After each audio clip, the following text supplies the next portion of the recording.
vamos lá. Se ninguém sentiu de orar, eu oro. Tá, pode orar.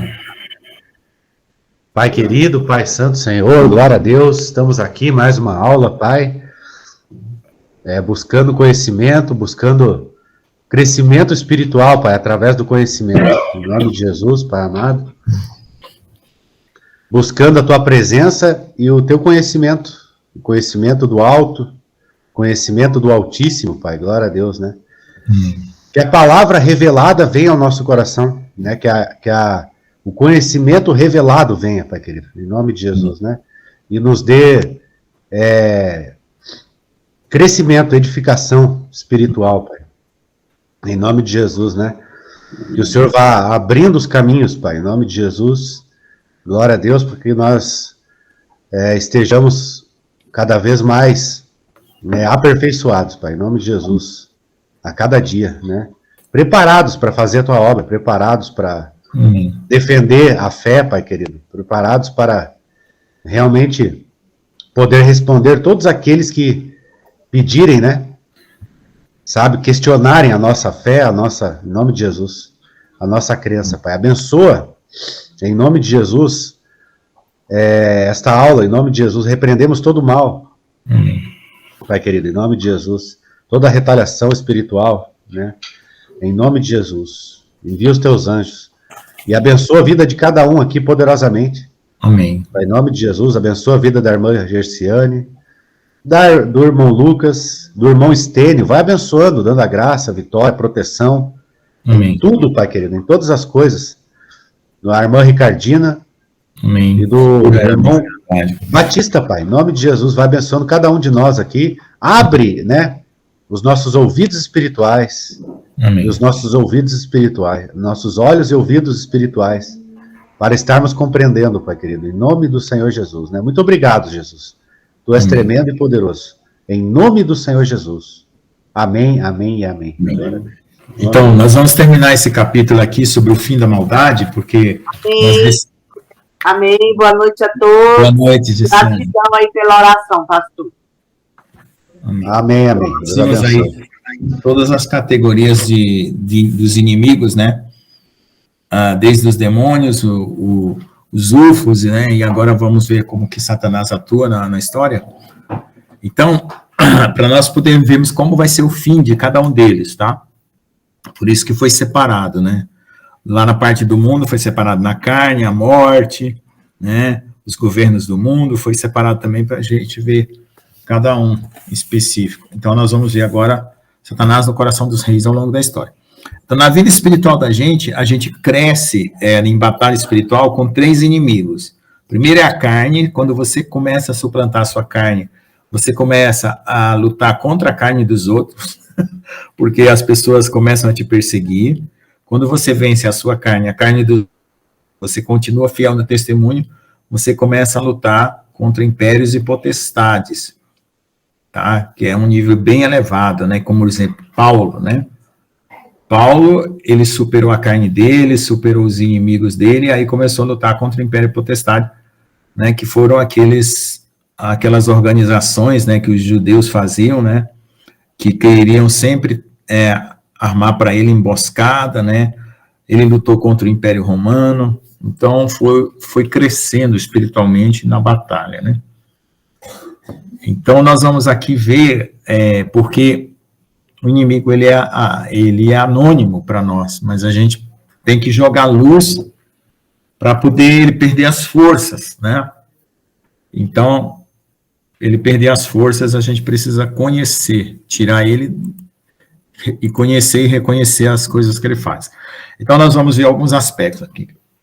A personificação de toda maldade, de toda bondade e maldade se dão por meio dos homens. Então, a forma de se materializar o bem e o mal, né, as coisas boas, as coisas más, é por meio dos homens, tá? Nós podemos ser instrumentos de Deus ou instrumentos do mal. Se você ficar na rua esperando alguma coisa acontecer de ruim ou de bom, se ninguém aparecer para fazer um bem ou um mal, nada vai acontecer, né? Porque o mal e o bem, eles se manifestam nas pessoas. Agora, as forças da natureza também, né, podem causar danos, acidentes, né? Mas aí já é um outro nível de situação. são neles que reside a materialização de toda possibilidade boa ou má. Então, nós podemos dar lugar às coisas boas ou às coisas más, né? Nós somos os materializadores, né?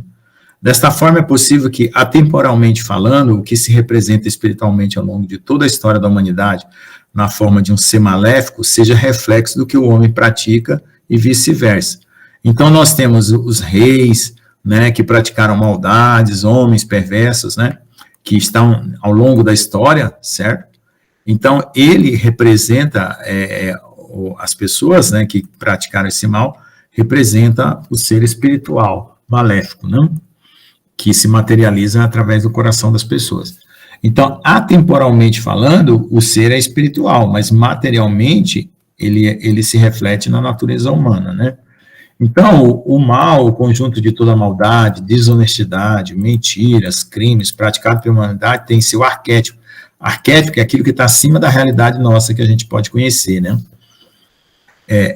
Cultural, né? Então, ele está acima da cultura, né? Porque domina a cultura dos povos, domina a mente das pessoas, né? E espiritualmente também, na forma de um ser que ultrapassa a simples representação material. Então, você não consegue representar eles apenas por uma cultura, nem por um pensamento lógico, né, por alguma psicologia, né, que é feita pelas religiões e crenças, né. É uma espécie de uma supraconsciência, um príncipe deste mundo. Então, por quê? Porque ele tinha um poder de um querubim, né. Então, a gente não consegue descrever um ser que domina dessa categoria. Então, por isso que Deus permitiu, né, as figuras das trevas, né, como o Leviatã, o Behemoth, que nós já vimos, para representar esse poder tão grande. Então, a única forma de nós vencermos, nós não conseguimos vencer o mal por nós mesmos, é nos rendendo ao Senhor, porque é Ele que combate por nós, nós não temos como enfrentar o inimigo, né? Se nós queremos pôr a nossa pessoalidade contra o mal, a gente vai ser derrotado, né? Então, assim é possível que a ascensão e queda seja representada materialmente pela nossa sociedade e atemporalmente falando por todas as eras, enquanto a história durar, através de todos os seres humanos e celestiais implicados em atitudes ruins, que vão desde um simples engano até os mais atrozes atos de corrupção e crime, tá? Então, na sociedade, nós tivemos toda uma história de subida e descida de reis, né? De seres poderosos, pessoas poderosas que subiram e caíram, né? Então, tudo isso, né, faz parte desse arquétipo maligno, né? Que só pode ser derrotado por Deus, né? Por isso que lá em Apocalipse fala de uma besta, né? Então, nós vivemos uma vida de testemunho, né? E o testemunho pela fé. E a nossa rendição a Deus é que promove em nossa vida uma vitória nesse contexto tão perverso e tão mal, né?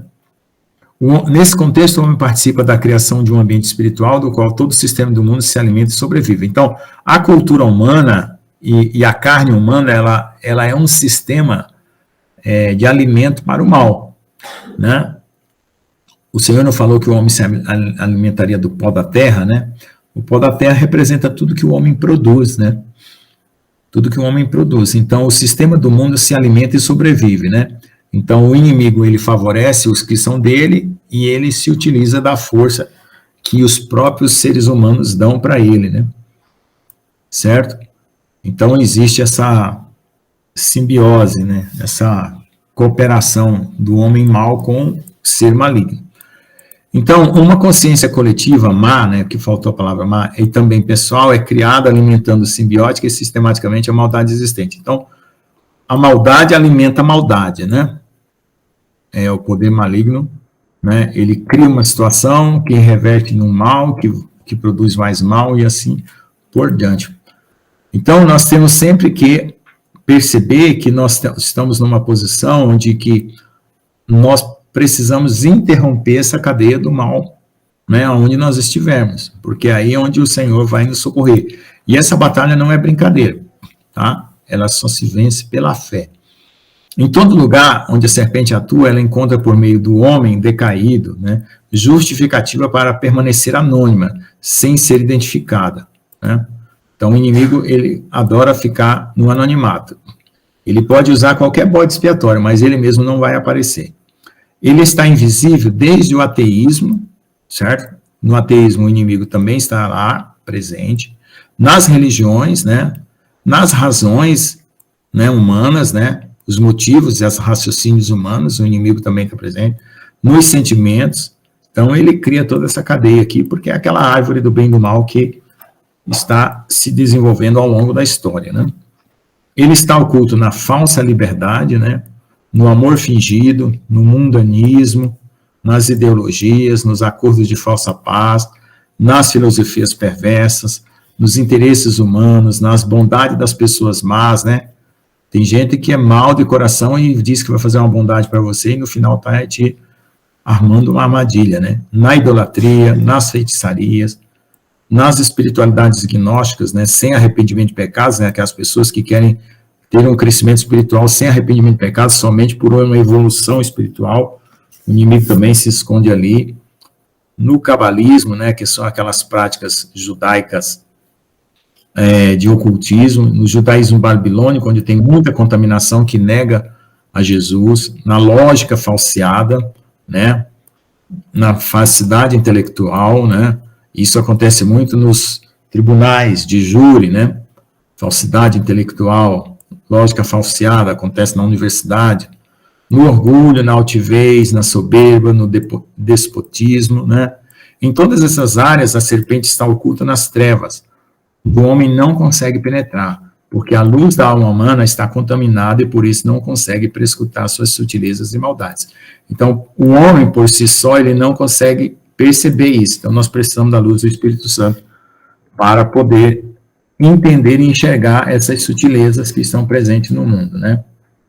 Eu falei aqui, quem está na carne é afetado pelo mal, mas não sabe distinguir, não consegue entender, não consegue separar a luz das trevas.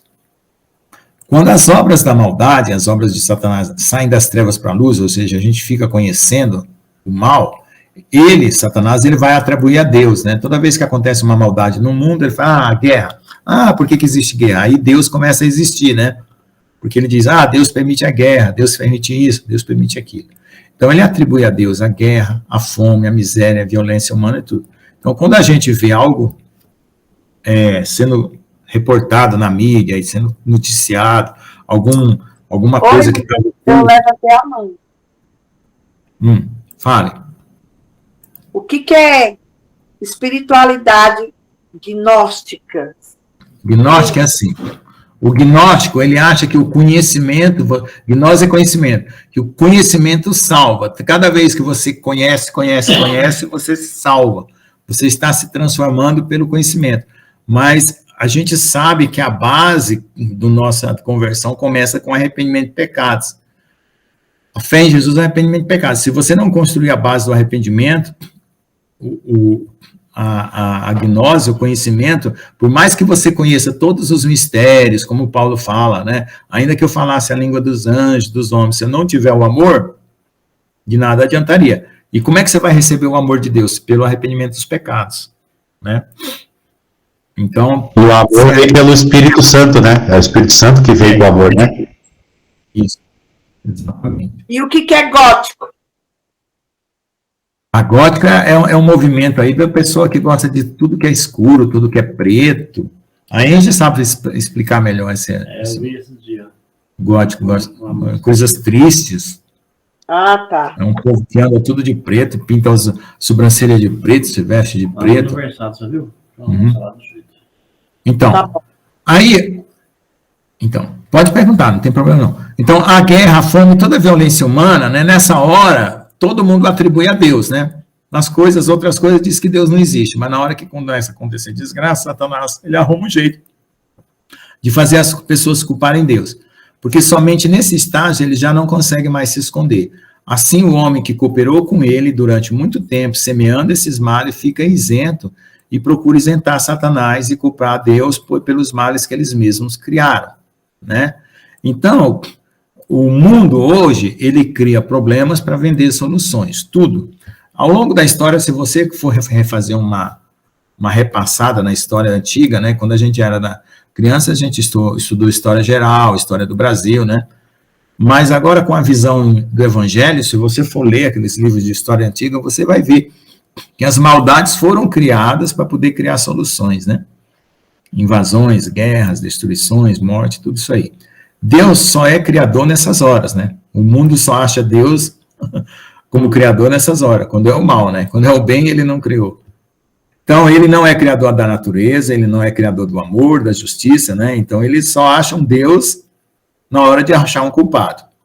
Ateus e rebeldes não dão esse crédito a Deus, o crédito da natureza, o crédito do amor, da justiça.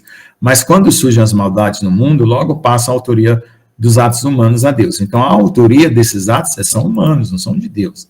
Né? Deus só permite porque Deus ele não é manipulador, ele dá liberdade para as pessoas, só que depois vem a justiça e o juízo. Né? Nesta hora, até o livre-arbítrio humano, tão defendido, deixa de existir, e o homem passa a ser um acusador de Deus e um advogado do diabo. Né? É isso que acontece. Então, vamos ver aqui Ezequiel 31:8, que fala sobre como o reino maligno cresceu e como ele começou lá no Egito, tá? Sucedeu, mas esse Egito aqui é um Egito bem antigo, tá? Antes mesmo de Moisés, tá certo? E sucedeu no ano 10º, no terceiro mês, ao primeiro mês, que veio a minha palavra de Deus, dizendo: Filho do homem, diz a Faraó, rei do Egito, e a sua multidão, a quem é semelhante na tua grandeza. Eis que a Síria era um cedro no Líbano, de ramos formosos de sombrosa ramagem e alta estatura, e a sua copa estava entre os ramos espessos. Então, você vai ver que a Síria é um reino, e ele está comparando a uma árvore, tá? E depois o rei do Egito também ele vai fazer a mesma coisa. As águas fizeram crescer, o abismo exalçou, as suas correntes corriam em torno de sua plantação, e ele enviava os regatos a todas as árvores do campo, né? Então, as outras árvores seriam outros reinos, né? Essa é a linguagem que Deus está usando aí. Por isso se levou a sua estatura, né? Sobre todas as árvores do campo, né? Então, o reino se elevou sobre todos os outros reinos, e se multiplicaram os seus ramos, né? Que são as nações, e assim por diante. E se alongaram as suas varas por causa das muitas águas quando brotava. Então, ele está colocando aqui o progresso devido às águas, né? Porque toda civilização precisa de água. Todas as aves do céu se aninhavam nos seus ramos. Essas aves do céu aqui até representam os seres espirituais, tá? E todos os animais do campo geravam debaixo dos seus ramos, e todas as grandes nações habitavam a sua sombra. Assim, era ele formoso na sua grandeza e na extensão dos seus ramos, porque a sua raiz estava junto às muitas águas. Os cedros do jardim de Deus não podiam obscurecer, quer dizer que ele sobressaía sobre tudo, né? As faias não igualavam seus ramos, os castanheiros não eram como seus renovos. Nenhuma árvore no jardim de Deus se assemelhou a ele na sua formosura, tá? Formoso fiz com a multidão dos seus ramos, e todas as árvores do Éden que estavam no jardim de Deus tiveram inveja dele. Então, veja só, alguns teólogos colocam que esse Éden aqui é um reino, né, que existiu, angelical, né, antes de Adão, tá? Pelo contexto desse livro, do livro de Ezequiel e de Isaías, ele está falando de algo que aconteceu antes de Adão, tá? Uma civilização angelical que teve na Terra. Portanto, assim diz Deus, né, Elohim, né, que é Deus, né, Jeová, Elohim. Porquanto te elevaste na tua estatura, e se levantou a sua copa no meio dos ramos, dos espessos ramos, e o seu coração se exaltou na sua estatura.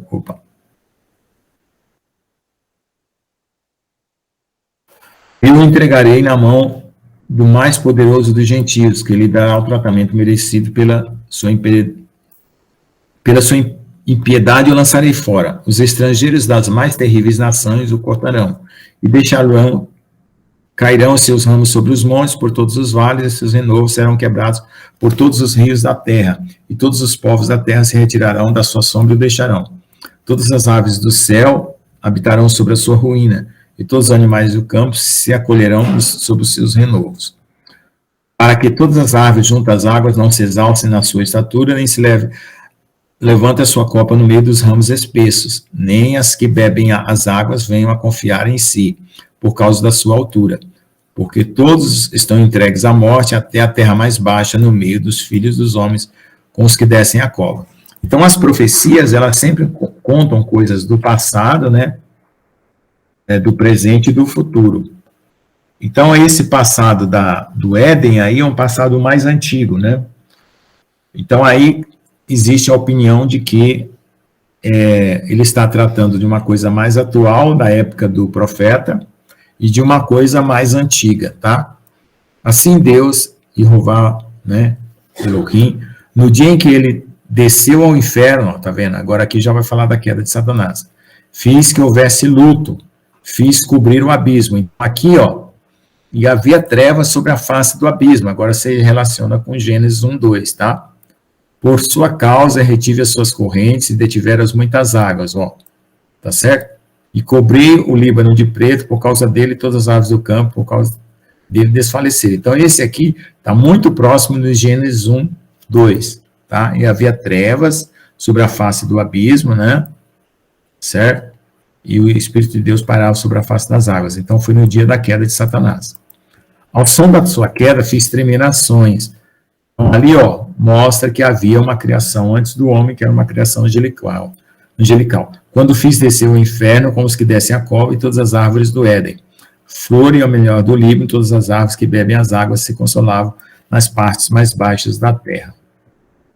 Também estes com eles descerão ao inferno e juntar-se aos que foram traspassados à espada. Sim, os que foram o seu braço, que habitavam a sombra no meio dos gentios. Então, ele está falando de uma guerra passada e está falando também do futuro, que quando houver o Armagedon, tá? Tá certo? A quem, pois, é semelhante em glória e em grandeza entre as árvores do Éden, todavia será precipitado como as árvores do Éden, as partes mais baixas da terra.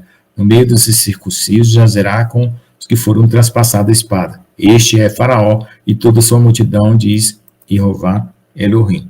Então, se você for ver a história do Egito, teve o primeiro faraó do Egito, mais antigo que você puder ver, encontrar e pesquisar, você vai ver que ele era um ser que eles chamavam de metade Deus, metade homem, né? Ele não era totalmente humano, tá? Isso tem vários vídeos aí no YouTube, as pessoas explorando esse assunto, tá bom? Agora vamos ver agora no final dos tempos, tá? Satanás como anticristo no fim dos tempos. No livro do profeta Isaías 14, vemos um relato profético de um ser celeste que foi lançado desde o céu na terra. Comparando-se essa passagem com o texto de Apocalipse 12, né? Então vamos comparar Isaías 14 com 12. Vemos que este ser é Satanás, a antiga serpente, conforme segue o texto. A sua atuação acontece a partir de uma cidade dourada, né? Agora os árabes estão tentando construir novas cidades, tá? No mundo há algumas cidades que são chamadas cidades douradas. Jaisalmer, no deserto de Tar, na Índia, a cidade de Praga, na República Tcheca, e Jerusalém. Todas essas três cidades aqui são chamadas de cidade dourada. No livro do Apocalipse, a cidade de Jerusalém, corrompida pelo pecado, é associada a Sodoma e Egito.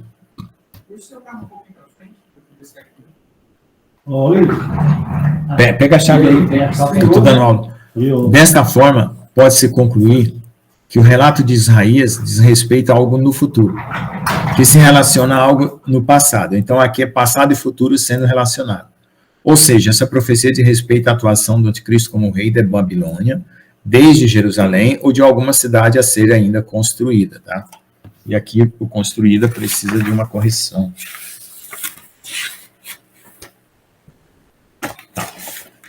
Agora vamos ver lá as partes que foram já comentadas em Isaías 14, 4 a 27. Então proferirás este provérbio contra o rei de Babilônia e dirás, como já cessou o opressor, como já cessou a cidade dourada. Tá? Então é aqui esse versículo que eu estava me referindo lá em cima. Já quebrantou Deus o bastão dos ímpios, o cetro dos dominadores. Aquele que feriu os povos com furor, com golpes incessantes, e que com ira dominava sobre as nações, agora perseguido sem que alguém possa impedir. Então, esse domínio sobre as nações ainda vai acontecer, tá? E aí, no final, como fala lá no profeta Daniel, o inimigo será destruído, tá? Já descansa, já está sossegado toda a terra, rompem cantando. As faias, aí ele volta a falar de árvores aqui, ó, em Isaías, tá? Se alegram sobre ti, e os cedros do limbo dizendo, desceste tu que desde que tu caíste, ninguém sobe contra nós para nos cortar. Então, as nações estão se regozijando porque não havia mais inimigos para destruí-las. O inferno desde o profundo se turbou por ti para te sair ao encontro na tua vinda. Esse versículo, ele parece muito com o quarto selo, né? Que houve um cavalo amarelo e o inferno seguia, né? Então, veja que parece muito com o quarto selo de Apocalipse. Despertou por ti os mortos o seguiam, e todos os chefes da terra e fez levantar dos seus tronos todos os reis das nações. Então, isso aqui é praticamente a descrição do quarto cavaleiro do Apocalipse, tá? Estes todos responderão e te dirão, tu também adoceceste como nós e foste semelhante a nós. Já foi derrubada na sepultura a tua soberba com o som das tuas violas, os vermes debaixo de ti se estenderão e os bichos te cobrirão. Aí aqui vem aquela palavra que é conhecida, né, de todos, né, como caíste do céu, ó Lúcifer, né, filho da alva, como fosse cortado por terra, tu que debilitava as nações. Então, no hebraico, esse aqui, né, aqui é a estrela da manhã, ou aquele que conduz a luz, né, isso aqui, fer, a palavra fer, carrega, luz, é aquele que carrega a luz, tá? Então, foi aqui que foi colocado esse nome, tá? Por São Jerônimo, na tradução que ele fez da Bíblia, ele criou esse nome do latim para criar um único nome para representar, né? E aí, no hebraico, ele chama de Hillel Hillel Ben-Shahar, tá? Filho da luz, tá? Então, e tu que dizias no teu coração, eu subirei ao céu acima das estrelas de Deus e exaltarei o meu trono e o monte da congregação me assentarei aos lados do norte. Então, esses lados do norte aqui representa que toda a Terra estava num único continente, né, que era uma Pangeia, no início, tá? Nos lados do norte. E ele teve essa elevação aqui de subir acima das estrelas, tá? E exaltar o seu trono. E isso aqui vai se repetir novamente, agora no final dos tempos, tá? Subirei às alturas da nuvem, serei semelhante ao Altíssimo, tá? Contudo, será levado ao inferno mais profundo do abismo. Isso aqui já é aquela parte de Apocalipse também, né? Os que te virem te contemplarão e considerar-te-ão e dirão, é este o homem que fazia estremecer a terra e que fazia tremer os reinos? Ó, então ele vai ser humilhado, né? Que punha o mundo como deserto e assolava as suas cidades, que não abria casa aos seus cativos. Então, essa também é um versículo do passado e um versículo do futuro, tá? Da perseguição, né? Assolação de cidades, destruição. Todos os reis das nações, todos eles jazem com honra, cada um na sua morada.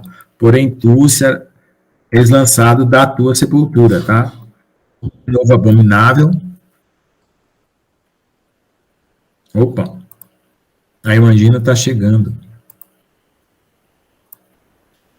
Então, como um renovo abominável, como as vestes dos que foram mortos, atravessada a espada, como os que descem ao covil de pedras, como um cadáver pisado.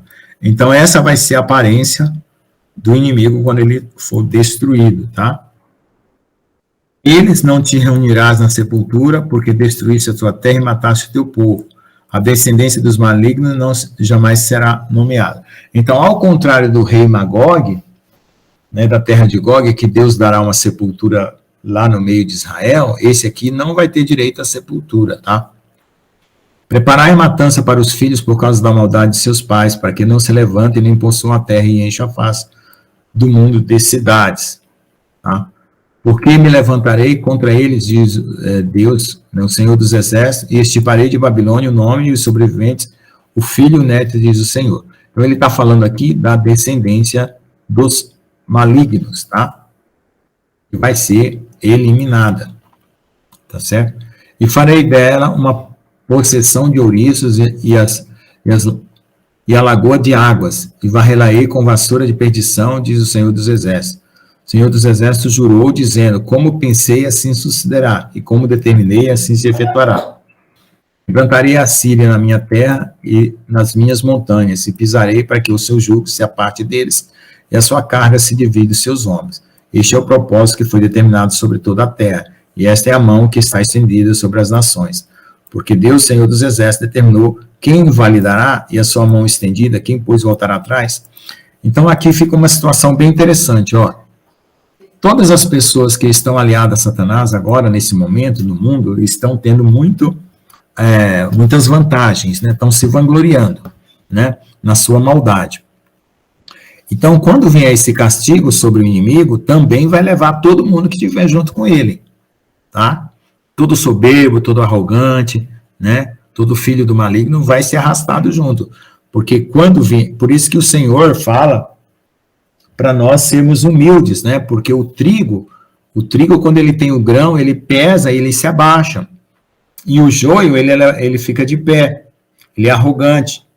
Então, os anjos, eles são como os ceifeiros. Quando eles vêm voando na terra, eles veem espiritualmente os que estão se humilhando e os que estão se exaltando. Então, ele vai ceifar primeiro o joio e depois vai recolher o trigo. Então, assim será no final dos tempos.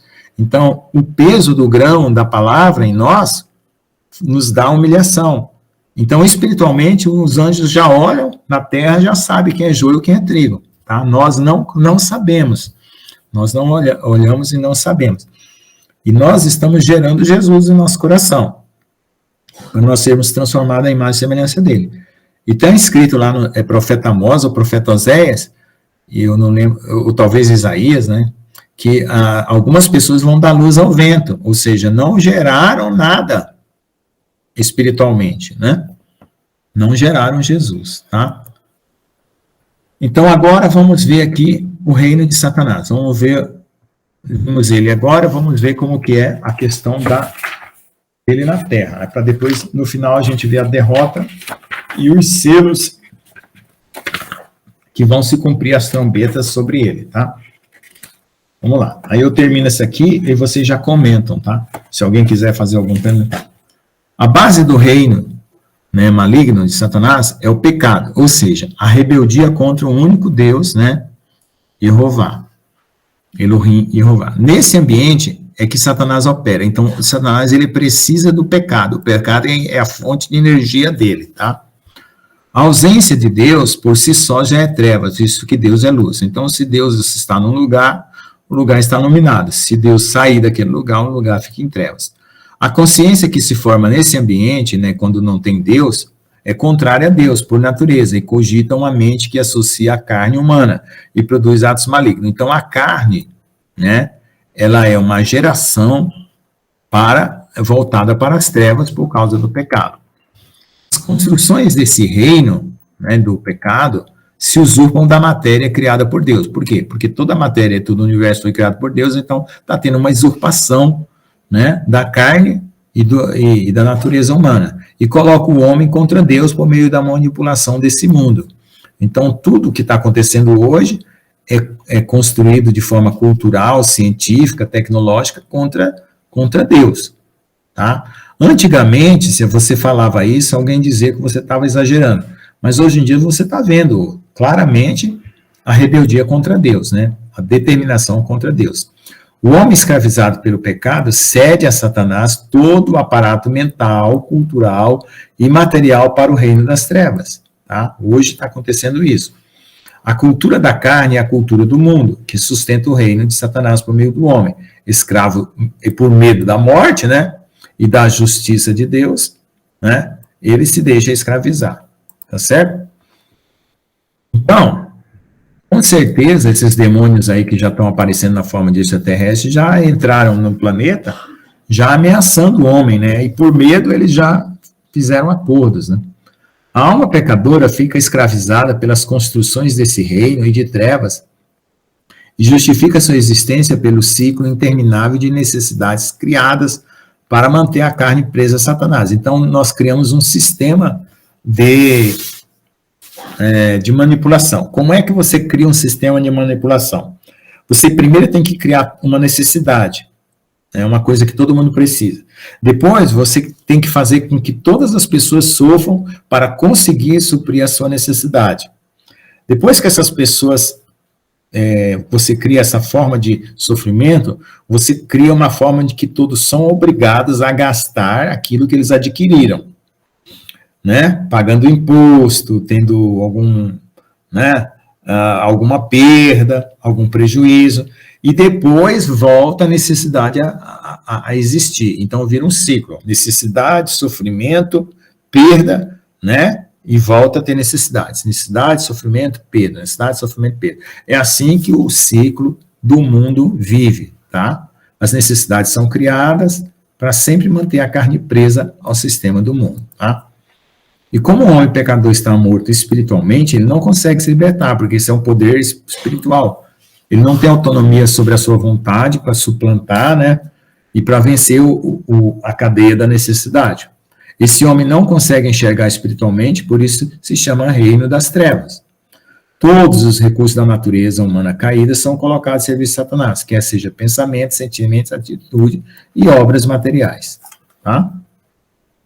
Para o homem pecador é impossível entender a sua situação e romper com esse reino, pois ele ignora completamente a sua condição. Ele acha que é tudo natural, a vida, né? A única forma do homem despertar desse reino de trevas é pela graça de Deus. Tá?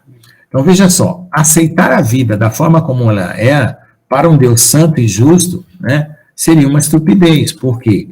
Porque se Deus é santo, justo e bondoso, né, toda essa maldade aqui, né, Deus teria que concordar com ela. E Deus não concorda. Por isso que as pessoas aceitam o mundo como natural. Porque elas acham que tudo faz parte da natureza. Mas a natureza que nós temos é decaída. Então, enquanto as pessoas não entendem que a natureza está decaída, ela continua achando que tudo faz parte de um esquema só, né? Por isso elas se revoltam contra Deus, né? O inimigo consegue criar essa ideia. Alguém quer fazer um comentário sobre a pessoa do inimigo, os enfrentamentos que já teve, né? Essas coisas do anticristo que está surgindo e esse reino, né, que nós estamos vendo presente? Pode manifestar sua opinião, quem levantou a mão. Então, irmãos, eu entendo aí que o mundo, ele está envolto ali no ódio, né? E através dos nossos maus sentimentos pecaminosos, é que o Satanás e os demônios se alimentam, né? Então, eles estão sempre ali provocando guerras, né? Porque as guerras, elas provocam um sofrimento muito grande na Terra. E eles estão incumbidos, né, de aumentar o sofrimento das pessoas, porque através do sofrimento nós geramos energias negativas. E são através das energias negativas que o Satanás e seus asseclas se alimentam. Daí a importância de nós estarmos sempre orando e vigiando, conforme Jesus falou, né?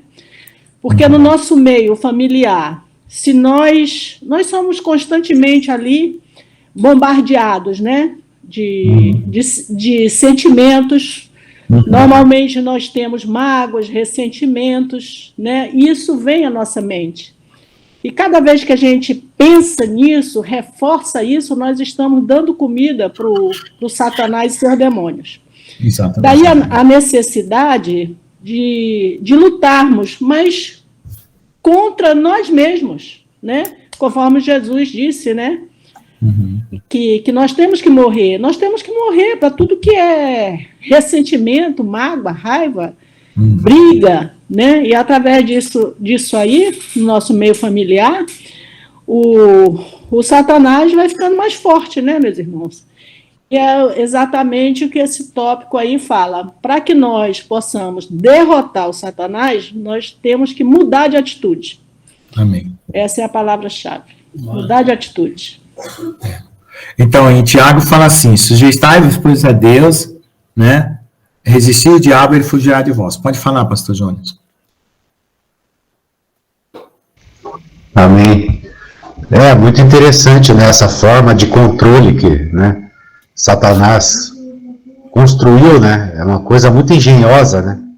É, bem engenhosa. Porque, né, se uma pessoa, né, ela consegue controlar todas as, sei lá, as instituições humanas, né? Então ela vai conseguir controlar as pessoas, né? Inclusive o que elas pensam, né? Porque se ele tem controle de tudo, da mídia, né? Sabe, tudo, o que é, né? O currículo que é ensinado, né? O currículo que é ensinado nas escolas, nas universidades, o que passa na TV, no rádio, né? Sei lá, a NASA, digamos assim, né? Tudo, né? Tudo que a gente sabe, assim, aqui na Terra, é algo que é controlado, né? O que a gente sabe, que a gente vê, é controlado, né? Então, consegue, realmente vai controlar as pessoas, né? A vida das pessoas mesmo, né? Agora, só Deus mesmo, através, né? Só que Deus conseguiu, né, furar esse bloqueio, né? O Senhor Deus conseguiu, né, furar essa bolha, né?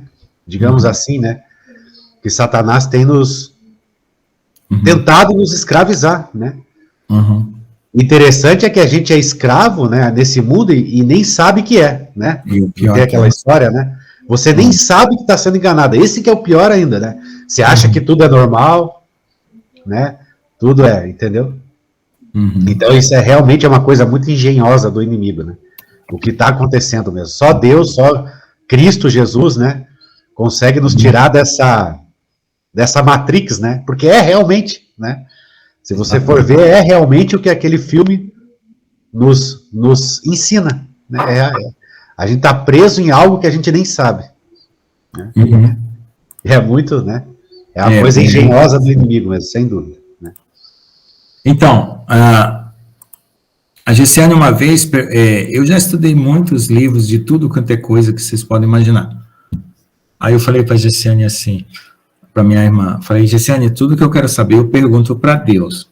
E quando eu vou dormir, eu oro, clamo por todas as minhas dúvidas. Aí de noite alguma coisa acontece, de manhã eu acordo sabendo. Então, existe uma teoria na física que se chama campo acástico, né? O campo acástico seria todo o conhecimento, né, que existe no mundo está num lugar espiritual. Se a gente conseguisse acessar, a gente saberia das coisas sem precisar estudar nos livros. Agora, as pessoas que meditam e buscam a gnose, como foi falado aí no começo, elas vão fazer isso pelo esforço próprio, né? E de uma forma que elas não têm como se defender do mal, porque elas acabam se instruindo, mas sem um mecanismo de defesa, tá? Porque quando você, vamos dizer assim, fizesse uma meditação para subir e alcançar esse campo acástico do conhecimento, né, sem precisar estudar nos livros, você cairia, né? Você cairia num ambiente espiritual de guerra. Então, como você é cego espiritualmente, a pessoa que não tem Jesus, ela seria cegada e seria instruída, né, robotizada para o serviço maligno, né?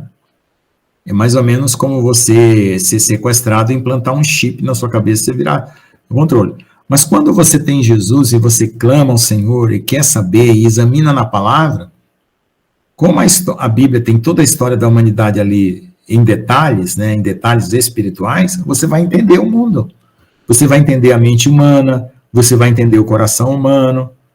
Aí as outras coisas, né, você vai adquirir experiência, né, pela própria vida. Mas aquilo que muita gente não entende, né, da natureza humana, da história humana, das razões e os porquês das maldades, você consegue, se você ler a Bíblia e meditar nela. E também você consegue poder para superar e poder para vencer, porque também você edifica o seu coração, né, através da palavra de Deus. Uma coisa que eu coloco de noite, quando eu estou triste, eu coloco aqueles salmos, né, tem os salmos lidos aí pelo Cid Moreira, tem outras pessoas que leem os salmos, eu deixo o salmo ouvindo. E ali, aquela oração de Davi, eu vou repetindo para ela como se fosse minha. Durante a noite, às vezes quando eu estou em combate espiritual, quando é de manhã, eu acordo renovado, eu acordo com força. Parece que o meu coração passou uma vassoura, uma faxina, né? Fez aquela faxina e limpou aquela tristeza, aquela angústia toda, então me renova. Então, que nem eu estive conversando com o pastor Jones ontem, né? Foi ontem, né, pastor? Foi anteontem. Então, eu tive um ataque... Ontem, né? Um ataque muito sério do inimigo, porque eu estou expondo aqui os esquemas dele, né? E por causa desse curso, o inimigo... Olha, quando o inimigo vem me bater, ele não dá pancadinha, viu? Ele vem com pancadão mesmo. Eu já estou tão acostumado de levar pancadão mesmo. Sabe que nem aquele soco do Hulk lá, que aparece no filme, né? Que o Hulk dá um soco e o cara vai longe. É mais ou menos assim que às vezes eu me sinto quando eu vejo que eu mexi em alguma coisa que incomodou o vespeiro do diabo, né? Então, mas não fiquem com medo disso, né? Porque eu faço essa propaganda às vezes assim, fica soando negativo, mas não fique com medo não, porque você fica cada vez mais forte, muito mais forte, tá? Eu me sinto assim que hoje o Senhor já falou que a minha presença expulsa o inimigo, a minha presença. Eu não preciso mais falar nada. Então, um dia eu cheguei numa casa, porque eu gostava de imitar o irmão Getúlio, que eu já comentei aqui, que era um irmão que você sentava perto dele e você sentia a presença de Deus. Eu cheguei brincando assim, né, porque ele gostava de falar, paz de Deus, irmãos. Aí eu cheguei na casa do irmão lá, brincando, de brincadeira, né, fui visitar ele e falei assim, a paz de Deus esteja na nossa casa. Aí naquela noite Deus expulsou um demônio que estava na menina lá que trabalhava, que era a filha adotiva deles, né, do casal, trabalhava também na casa, né, que eles tinham adotado até como uma pessoa que prestava serviço para eles e era também tida como filha. Satanás estava nela, ela frequentava a igreja e o inimigo queria matar ela, falou na boca dela, eu quero matar essa negrinha, eu quero jogar ela debaixo de um carro. Aí foi expulso naquela noite, né, por causa dessa brincadeira que eu fiz, né, brincando, né, o poder de Deus estava presente. Então, nós podemos nos revestir de tal forma da presença de Deus que a gente incomoda as trevas e o inimigo sai de perto, tá? Então, agora vamos ver a derrota do inimigo, né? Então, depois eu vou pedir para vocês fazer um comentário de toda a história, né? Da perspectiva que vocês têm aí. Pode falar, pastor Jones.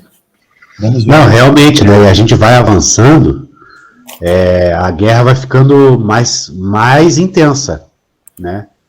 Mas, ao mesmo tempo, Deus vai dando ferramentas mais poderosas, né? Mais poderosas. Anjos mais poderosos te guardando, entendeu? Uhum. Então, a gente realmente não pode se deixar intimidar, porque o inimigo quer fazer, ele quer intimidar, você tá entendendo? É que nem Golias lá afrontando, tá entendendo? Uhum. Pois é. E quando você sente o amor de Deus, né, preenchendo aquela dor, aquela angústia, aquela tristeza no coração, e Deus refaz você, meu Deus, você vira uma criança, como se você tivesse nascido no outro dia, né? Espiritualmente, seu coração é zero, assim, de pureza. Nossa, você se sente tão bem, é maravilhoso. Então, vamos lá. Então, agora vamos ver a derrota do inimigo, tá? Nós vimos todo o progresso do mal, desde a criação do universo, como caiu, né? Como que aconteceu, né? As teorias científicas que estão sendo usadas hoje para esconder o inimigo, né? Teoria da evolução e outras coisas. Aprendemos sobre os anjos, sobre Deus, sobre a cruz, né? Aprendemos várias coisas nesse curso, né? A origem, o que aconteceu antes de Adão, por que a terra estava sem forma e vazia, e agora vamos ver a derrota do inimigo, amém? Vamos profetizar a derrota de Satanás, pode profetizar que não tem medo não. Então, a derrota final de Satanás. Satanás foi e será o eterno enganador, o mentiroso, tá? A palavra Satanás quer dizer o mentiroso, tá? No hebraico, tá bom? Satanás caiu, né? Caiu lá no início, né, da criação, está caindo e cairá até o último dia. Por não entender esse princípio atemporal ou multidimensional, é que não se entende porque os acontecimentos celestes e terrestres estão correlacionados. Então, existe uma correlação entre o que acontece hoje, o que aconteceu no passado e o que vai acontecer no futuro, tanto no mundo material como celestial, tá? Tá tudo correlacionado, tá? Satanás caiu, está caindo e cairá por completo, e à medida que isso acontece, ele lança perseguição ao povo de Deus. Satanás caiu do terceiro céu, né, porque ele tinha acesso ao trono de Deus, para o segundo céu, e depois para o primeiro, que é os ares, por isso que fala lá em Efésios 2:2, né, em outro tempo andar segundo o curso deste mundo, segundo o príncipe da potestade do ar, do espírito que agora opera nos filhos da desobediência. Então, na época de Paulo, Satanás estava nos ares até agora, como está até agora, e agora ele vai cair aqui na terra, por isso que virá o anticristo. E disse-lhe, eu vi Satanás cair como um raio do céu, tá? Depois ele vai ser lançado na terra, e vamos ver aqui, ó. E o quinto anjo tocou a sua trombeta e viu uma estrela do céu, caiu na terra, e foi-lhe dada a chave do poço do abismo. Apocalipse 9:1. Então, quando vocês ficarem sabendo, né, que o anticristo tomou posse, então veja que vai acontecer esse sinal aqui também, tá? E finalmente ele será lançado no abismo, né? E vi descer um anjo do céu, que tinha a chave do abismo e uma grande cadeia na mão. Ele prendeu o dragão, né, a antiga serpente, que é diabo Satanás, tá? E amarrou por 1000 anos, se lançou no abismo e ali encerrou, e pôs selos sobre ele para que não mais engane as nações até que os 1000 anos se acabem. E depois importa que seja solto por um pouco tempo, tá? E do abismo ele será lançado no lago de fogo, tá? É a quarta queda dele, ó. E o diabo que os enganava foi lançado no lago de fogo e enxofre, onde estão a besta e o falso profeta. A besta e o falso profeta vai primeiro, tá? E de dia e de noite serão atormentados para todos sempre, tá? A batalha final contra Satanás acontecerá a partir das aberturas dos selos de Apocalipse e durante o toque das trombetas até o lançamento das taças de Deus. Então vai ter toda essa etapa aí, selos, trombetas e taças. Particularmente a terceira e quinta trombeta relatam a queda de uma estrela. Assim, essa estrela material está apontando para nós como algo espiritual, ou seja, a derrota final de Satanás quando ele era lançado na terra. Então, veja, preste atenção a uma coisa, existe o juízo, existe a justiça, o juízo e a ira, tá? São 3 coisas diferentes, tá certo?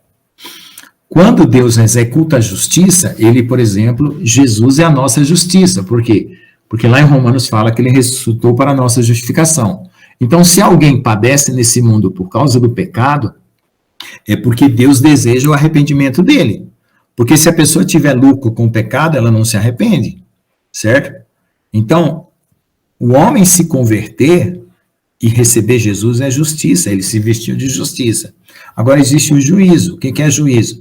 É quando Deus manda uma catástrofe sobre a terra, um terremoto, algum governo opressor, alguma coisa, para as pessoas, sofrerem o dano das suas más obras, né, por causa do mal que elas praticaram, vem as consequências, para elas também se arrepender, tá? Para elas também se arrepender. Agora, quando vem a ira já endureceu o coração, já não dá mais direito ao arrependimento. Então, veja só, o que vai acontecer? Até as trombetas, vamos dizer assim, estará acontecendo justiça e juízo, tá? Com garantias de salvação para quem se arrepender. E quando chegar a ira, as taças da ira de Deus, né, que vai cair sobre a besta, sobre os que já não se arrependem mais, aí é ira. Então, quando as pessoas estiverem aqui no tempo da besta e do falso profeta, né, que a igreja vai ser levada antes, né, nós acreditamos nisso, né? Por quê? Porque vai ser um tempo tão difícil e o Senhor vai nos livrar da ira, tá? Ele vai nos livrar da ira. Então, a grande tribulação ainda não é a ira, a grande tribulação é o trigo sendo moído, né? Tribulação é o trigo sendo moído. Então, por exemplo, as perseguições que vierem e as coisas que estiverem acontecendo nesse nível, né, é para que a palha se separe do grão, a carne se separe do espírito, né? A parte má nossa seja aniquilada. Por quê? Porque nós temos que iniciar o nosso processo de morte no dia do batismo. Então, quem morreu está gerando o Cristo. Quem deixar para a última hora, né, vai gerar Cristo na tribulação. Entende? Então, existem as noivas prudentes e as noivas loucas, né? As virgens prudentes e as loucas, né? As tolas, né? As sábias e as tolas. Então, as sábias se prepararam para quando gritaram, vai e vem o esposo, ela sobe. Entende? As tolas ficaram duvidando, ficaram maniando e tal, entendeu? E aí vai precisar passar pela grande tribulação. Mas não significa que elas vão ser lançadas do inferno ou que elas vão perder as suas vidas, né? A não ser que aceite a marca da besta e adore a besta. Aí já é exagero também, né? Eu quero dizer assim, que veja as categorias que Deus faz para cada pessoa, para cada tipo de atitude, quando você está se santificando, clamando a Deus, esperando a volta de Jesus, acreditando que Ele está prestes a vir, rendendo ao Senhor, pedindo perdão pelos seus pecados, você está tribulando. Você já está tribulando. Você já está separando o grão da palha. Você não vai precisar da tribulação. Aí a pessoa endurece o coração. Que nada, Jesus está voltando nada. Isso é tudo esquizofrenia de vocês. Vocês estão tudo doidos. Agora os cristãos estão tudo pirados. Aí as pessoas vão ser tribuladas na marra. Porque Jesus ama, Deus, Jesus não quer perder. Então a nossa família, os nossos parentes que estão ignorando isso, correm o risco de ficar para a grande tribulação. Mas até lá, gente, vai ter a ceifa. A ceifa é quando Deus colhe aqueles que vão morrer com salvação. Não necessariamente vão atravessar o processo, porque tem gente que vai atravessar o processo e vai ser transformado. Tá? Quando Paulo fala lá em Tessalonicenses, não precederemos aos que dormem, é no arrebatamento, não é na transformação. Olhe bem o contexto. A transformação vai acontecer porque nós não temos condição de enfrentar o reino do anticristo no peso que está vindo. Então Deus vai santificar a igreja, vai transformar, e os transformados vão incendiar os demais. Porque as 7 igrejas, né, elas têm que subir. A menorais tem que estar acesa. Só que só tem 2 que se mantiveram fiel, Esmirna e Filadélfia. Então, essas 2 representam, né, as igrejas fiéis que vão incendiar as demais. E aí vem o grande avivamento. Depois do grande avivamento, sobe o arrebatamento.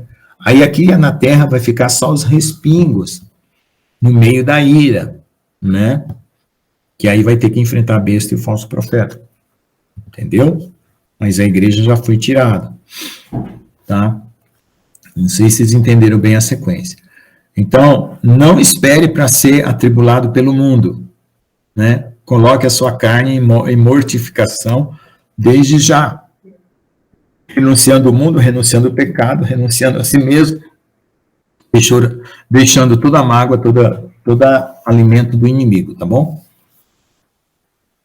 E foi precipitado o grande dragão, a antiga serpente, chamado Diabo Satanás, e foi precipitado na terra, e seus anjos foram lançados com ele. Então, nessa hora aqui, ó, vai começar o reino do anticristo na terra. Observe que, juntamente com Satanás, também foi lançado os seus anjos. Então, é por isso que agora começa essa moda de extraterrestre, porque eles já estão sendo lançados, tá? Isso aqui é um processo, não acontece só num dia só, tá? É um processo ao longo de anos, tá? Então, nesses próximos anos, nós temos os anjos sendo lançados, tá? Os quais apareceram aos homens como se fossem extraterrestres. Desta forma, Satanás perdeu seu poder de influência espiritual e passa a dirigir a partir da terra por meio da besta falso profeta. E agora eles vão contar com o quê? Eles não têm mais poder espiritual, ó, porque eles são derrubados dos ares, vai contar com a tecnologia das câmeras, né, das vigilâncias, para compensar as perdas dos poderes espirituais e do maligno que os acompanharam. Entendeu? Por que ele preparou a tecnologia na Terra? A tecnologia do controle, a tecnologia do celular, das câmeras vigiadas, né, das câmeras em todo lugar que você passa, porque ele vai perder o controle espiritual. Então, ele só vai poder controlar através da besta e do falso profeta. Tá bom? Entendam bem isso, como que o inimigo está sendo derrotado. Porque senão você vai vendo as coisas piorando ao seu redor, você achar que Deus está perdendo a guerra, e não está. Deus está ganhando a guerra. Você que tem que manter fiel. Terceira trombeta. As estrelas representam sempre anjos ou filhos de Deus. Quando a Bíblia relata uma estrela caindo, representa a queda do anjo. No terceiro selo de Apocalipse, tem um relato como esse. Ó. O terceiro anjo tocou a sua trombeta, caiu do céu uma grande estrela ardendo como tocha, e caiu sobre a terça parte do rio, as fontes das águas. Então, ó, quando fala terça parte, tudo está falando terça parte, está lembrando aos anjos e aos homens aqueles anjos que caíram. Tá? E o nome da estrela era Absinto, e a terça parte das águas tornou-se em Absinto, e muitos homens morreram das águas porque se tornaram amargas. Normalmente a água representa a palavra, o simbolismo desse acontecimento parece nos dizer que a mentira foi a causa da morte de muitos homens, né? Porque tocaram a palavra de Deus pela mentira, então águas amargas. Essa é a interpretação simbólica ou espiritual. Contudo, vemos claramente que a interpretação literal mostra a ira de Deus sobre os homens, privando-os de sua fonte de água para beber e viver. Quinta trombeta. Novamente, na quinta trombeta, temos a queda de mais uma estrela. Nessa profecia, especificamente, vemos que a estrela abre o poço do abismo, o local então, onde estão aprisionados 200 milhões de demônios. Tá? Essa parte aqui já foi lida antes, mas eu vou ler novamente. E o quinto anjo tocou sua trombeta, viu uma estrela do céu, caiu na terra e foi lhe dada a chave do poço do abismo. O poço do abismo subiu a fumaça do poço com a fumaça de um grande formalha, e com a fumaça escureceu-se o sol olhar, e da fumaça vieram os gafanhotos sobre a terra. Foi lhe dado poder com o poder que tem os escorpiões, né? Então, é uma mistura de gafanhoto com escorpião, tá? Tá certo? Gafanhoto porque é uma multidão muito grande, né? E percorre toda a terra, e escorpião porque ele vai ferir os homens. Foi-lhes dito que não fizesse dano à erva, nem à verdura alguma, nem à árvore alguma, mas somente aos homens que não têm, olha lá, preste atenção ao versículo, os selos na testa, selos de Deus. Todos nós aqui temos o selo de Deus, tá? Preste atenção, os que não têm o selo de Deus. E foi-lhes permitido que não o matassem, mas que por 5 meses o atormentassem, e o seu tormento semelhante ao tormento do escorpião quando fere o homem. Naqueles dias os homens buscarão a morte, não acharão e desejarão morrer, e a morte fugirá deles. Então, nessa época aqui, ó, os homens, né, já estão numa situação transformada.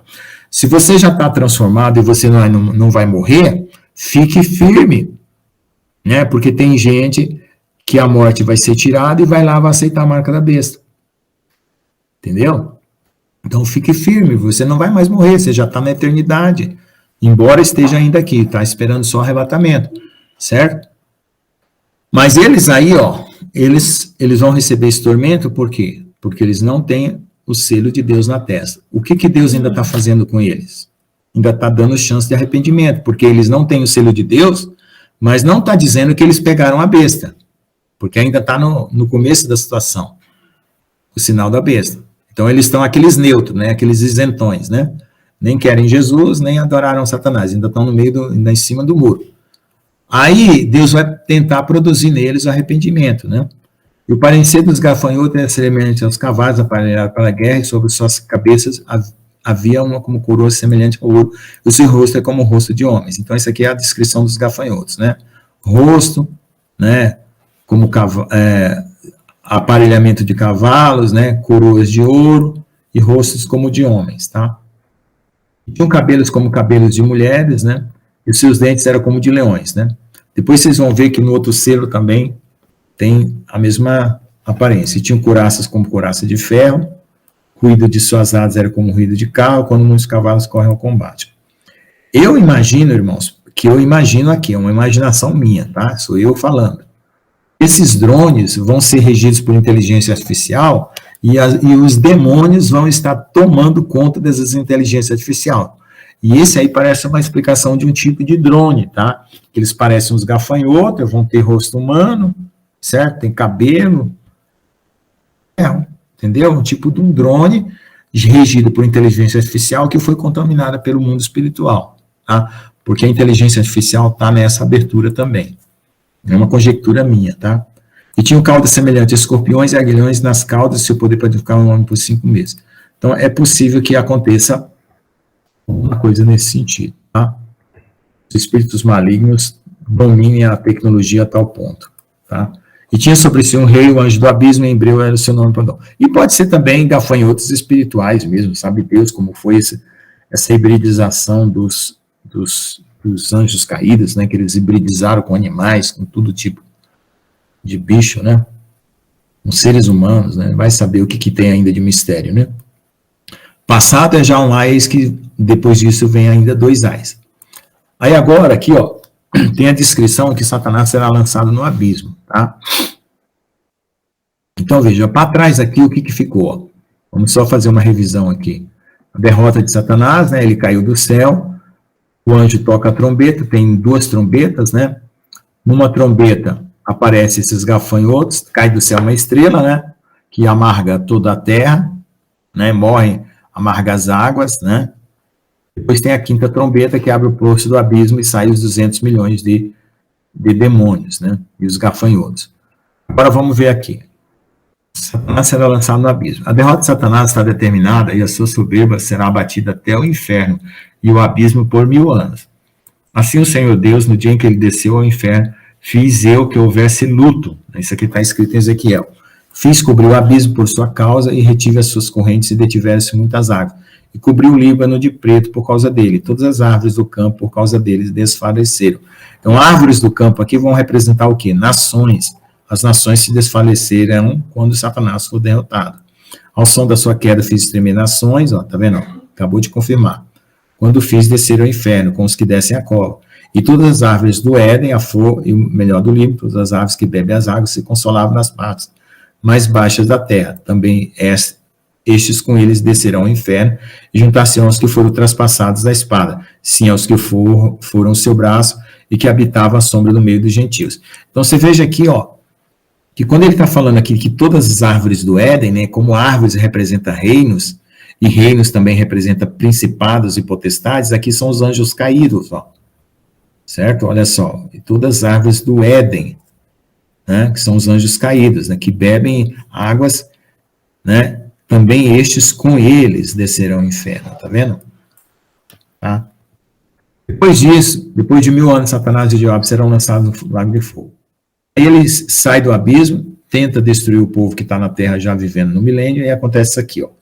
E vi descer do céu um anjo que tinha a chave do abismo, uma grande cadeia, prendeu o dragão, a antiga serpente, que é diabo Satanás, amarrou por 1 ano, e lançou no abismo, e a lua encerrou e pôs sobre ele, para que não mais engane as nações, até que os 1000 anos se acabem. Depois importa que seja solto por um pouco tempo. Então, depois dos 1000 anos, ele vai ser solto. Olha só o que vai acontecer. Lago de fogo. Uma coisa que devemos, em primeiro lugar, diferenciar e separar o inferno, é o inferno do lago de fogo. O inferno, o Hades, é o mundo dos mortos, e, portanto, é um lugar provisório para todos aqueles que aguardam o juízo, e o lago de fogo é um lugar definitivo. Observe que no versículo abaixo, a morte e o próprio inferno serão lançados no lago de fogo. Tá? A morte e o inferno foram lançados no lago de fogo, esta é a segunda morte. Certo? Quando você receber o corpo glorificado, tá? O lago de fogo não tem nenhum efeito sobre você, é como se fosse mergulhar numa piscina. Tá? O lago de fogo só vai ter efeito sobre o pecado. Tá bom? Depois que você for transformado e glorificado, o lago de fogo não tem efeito sobre você, tá? Não tem mais condenação para você, tá? Portanto, assim como um criminoso aqui na terra vai preso em uma prisão, que é o inferno, e aguarda pelo julgamento junto a um tribunal, como um juiz que lhe dará a sentença final e vai cumprir em uma penitenciária, que é o lago de fogo, assim também é com os crimes cometidos pelos pecadores julgados pelo juiz eterno. Observe no versículo abaixo que o local de condenação foi feito para o diabo e seus anjos. Não foi feito para o homem, mas o homem que obedecer a Satanás vai, né, por consequência, mas não por premeditação. Tá certo? Mas alguns que estão indo para lá porque se tornaram semelhantes a estes em obras. Dirá também os que estiverem à sua esquerda, apartai-vos de mim, malditos, para o fogo eterno. Olha lá, preparado para o diabo e seus anjos. Certo? Então o juízo do lago de fogo para o diabo e seus anjos veio primeiro. Os homens foram lá, para lá, né, se algum foi, né, não sei quem que vai, por causa dessa adesão ao inimigo, né. O tormento da besta do falso profeta e dos seus seguidores será diante do cordeiro, conforme registra Apocalipse 14:11. Também este beberá do vinho da ira de Deus, que se deitou não misturado no cálice da sua ira, e será atormentado com fogo e enxofre diante dos anjos, diante do cordeiro. E a fumaça do seu tormento sobe para todo sempre. Não tem repouso nem de dia nem de noite os que adoram a besta e a sua imagem, e aquele que recebeu o sinal do seu nome. Tá? A dedução que dá para fazer é o local do lago de fogo, concatenando alguns versículos de Apocalipse, comparando os céus e a terra com a descrição do tabernáculo. Então vamos tentar entender aqui usando o tabernáculo, que é um lago de fogo. Vejamos, o tabernáculo representa os céus, o átrio representa o universo, o altar representa a terra, o holocausto, né? E a pia de bronze representa o mar de vidro no espaço. O santo lugar representa os céus e o santo dos santos representa o terceiro céu. Então, diante do trono havia um mar de vidro, conforme o versículo Apocalipse 4:6. e havia diante do trono como um mar de vidro semelhante a cristal, e no meio do trono e ao redor do trono, os 4 animais cheios de óleo por diante e detrás, tá? Então, esse mar de vidro estava no tabernáculo, né, como uma pia, né, cheia d'água, e está lá no céu. Agora vê lá. Depois da vitória da besta, esse mar se torna misturado com fogo. E vi como um mar de vidro misturado com fogo, e também os que saíram vitoriosos da besta, a sua imagem, e seu sinal e do número do seu nome, que estavam junto ao mar de vidro e tinham harpas de Deus. Então, ó, a gente vai estar junto ao mar de vidro e não acontece nada, e o Satanás e o inimigo mergulhado lá dentro do mar de vidro e atormentado, porque só atormenta o pecado. Entendeu? Conseguiu entender? Só atormenta o pecado. Você vai estar glorificado, não existe mais nenhum perigo para você, nem do lago de fogo. Tá bom? Conclui-se que o lago de fogo será formado na volta de Jesus na frente do mar de vidro. E aquele que não foi achado no escrito da vida foi lançado no lago de fogo. O diabo que o enganava foi lançado no lago de fogo e enxofre. Então a besta, onde estão a besta e o falso profeta, de dia e noite serão atormentados para sempre. Então, ó, a besta, o falso profeta e o diabo vão para lá. Tá? A besta foi presa, com ela o falso profeta, que diante dela fizeram sinais que enganou os que receberam o sinal, né, e adoraram a sua imagem. Estes dois foram lançados vivos no lago de fogo, que arde com enxofre. Tá? Mas quanto aos tímidos, aos impédios, aos abomináveis, aos homicidas, aos que se prostituem, aos feiticeiros, aos idólatras, todos mentirosos, sua parte será no lago de fogo e enxofre. Então veja, naquela parábola da árvore, a árvore, quando ela é cortada, lá em Lucas ou em Mateus, tem uma parábola que a árvore é cortada, aí ela define a sua situação. Quando ele fala aqui, ó, incrédulo, tímido, incrédulo, feiticeiro, abominável, é uma vida totalmente concluída nesse ponto. Não houve arrependimento, tá? Do começo ao fim. Porque você pode ser incrédulo no começo e se arrepender. Você pode ter sido um homem abominável e se arrepender. Você pode ter sido um homicida e se arrepender. Você pode ter sido um feiticeiro e se arrepender. Você pode ter sido um idólatra e se arrepender. Você pode ter sido um mentiroso e se arrepender, entendeu? É aqueles que continuaram até o último dia da sua vida sem arrependimento. Entenderam? Tá? Se não, a pessoa pega uma pessoa que está fumando cigarro na igreja e fala assim, Deus ainda não me libertou. Irmão, seu lugar é um lago de fogo. Poxa vida. Falta de entendimento. Quer dizer que o cigarro é maior que o sangue de Jesus? Ora pelo irmão, espera Deus libertar ele. Não fica julgando. Tem gente que gosta de jogar os outros no lago de fogo, quero ver se ele gosta de ir. Tem tanta gente com fraqueza ainda, irmãos. Eu tenho fraqueza ainda. Eu tenho fraqueza, já tive muita fraqueza, já limpei. Graças a Deus, a faxina grande eu já fiz. Eu vou para miúda agora. Pode falar, Gessiane. Não tem uma passagem na Bíblia que Jesus Cristo fala que o pessoal, engole o mosquito, engole o camelo, camelo. Mosquito, como é que é? Coa mosquito, engole camelo. Não é? Isso, tem. Foi Jesus que falou. Pois é. Eu acho que essas coisas, assim, as pessoas se prendem muito nessas coisas de picuinha, dessas coisinhas. Se Deus é soberano e Ele é maior do que tudo, do que todos os... Pô, se Ele morreu na cruz por nós, a gente cheio de pecado. Então, Ele é maior do que todos os vícios, do que tudo. E muitas igrejas querem, assim, engessar Deus e jogar muitas pessoas no inferno, assim, que as pessoas são mais merecedoras do inferno, né? Uma das colocações, assim, que Jesus fala, eu acho muito top. Tá. Agora você tem que tomar cuidado, Gessiane, todas as coisas têm dois lados. Um lado é a licenciosidade, é você achar que pode fazer tudo, e o outro lado é a repressão. Você achar que não pode fazer nada. Entendeu? Um lado é a licenciosidade, porque a gente... Sim, porque Jesus Cristo é equilíbrio, né? Então, é o que eu entendo. É, equilíbrio, mas eu quero dizer assim, sem santificação ninguém verá Deus, né? Então, eu não quero morar no céu sem ver Deus. Eu nunca vi o governador de Brasília, nem o governador do Paraná, e nunca viu o presidente. Tá, mas a santificação, o que é a santificação para você? É rendição total a Deus e deixar Deus te transformar. Nossa. E quando ele transforma, você não reclama. Deixa ele moldar o vaso.